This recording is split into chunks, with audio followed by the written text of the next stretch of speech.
Hi, I'm Travis and I'm an engineer on the academic team here at National Instruments. And today I want to show you a new approach to teaching frequency modulation concepts to engineering students.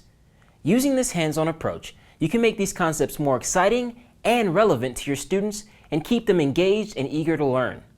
As you know, frequency modulation is an important building block for other modulation schemes like frequency shift keying and is still used by devices like two-way radios, broadcast FM radio stations, and even your hard disk drive. As you may have experienced, students sometimes have trouble understanding even introductory communications concepts like frequency modulation when everything wireless is now digital. Without understanding the fundamentals of communications, students may struggle throughout the rest of the course. But communications courses don't have to be just math equations, homework, and simulation. With a software-defined radio, students can experience real-world signals in the lab to help them see the relationships between frequency, phase, and bandwidth. A software-defined radio is a device that connects to your computer to generate and acquire RF signals. When combined with the right courseware and programming environment, students can gain hands-on experience with real wireless signals. Here I have a USRP, a software-defined radio connected to my computer running a program that'll show some nearby radio stations. I'm going to be referring back to my communication systems textbook during the video.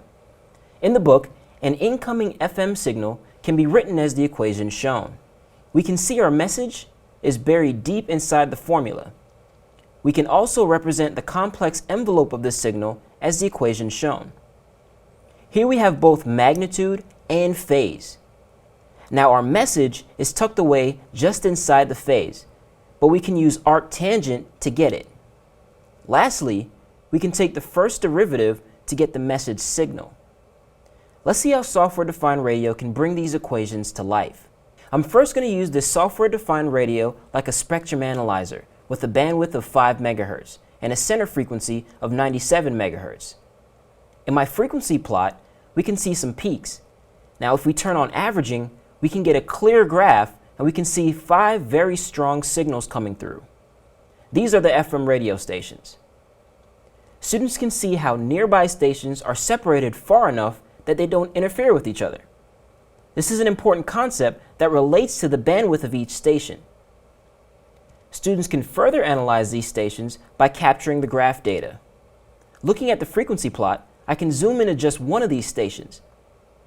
Alright, it looks like this signal has a bandwidth of not more than about 200 kHz. The maximum frequency deviation for broadcast FM is 75 kHz, and audio content is restricted below 20 kHz. A quick check via Carson's rule shows us that the maximum bandwidth should be about 2 times the sum of those numbers, or about 190 kHz. Perfect. I'll adjust my bandwidth to 200 kHz and adjust my center frequency up by about 1.1 MHz to tune into a radio station at 98.1. Now I'll be looking at the code. I can implement a little bit of math to demodulate the FM signal, resample it, and listen to the station on our speakers. Here we have a math script node, which allows students to utilize .m file scripts inside LabVIEW. Inside the math script node, I'll create a variable called phase and use the angle function to return the phase for each sample in the input array. Since the angle function uses arctangent to calculate the phase, we need to use the unwrap function to remove any discontinuities. Now we can take the first derivative and recover our message signal, which is our audio stream.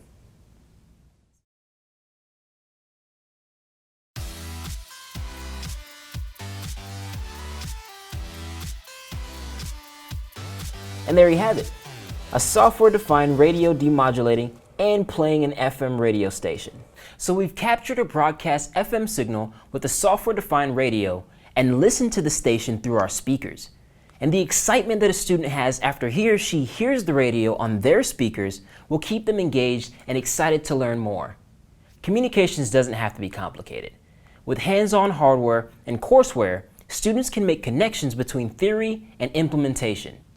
To explore this approach further, download the free courseware linked on this page.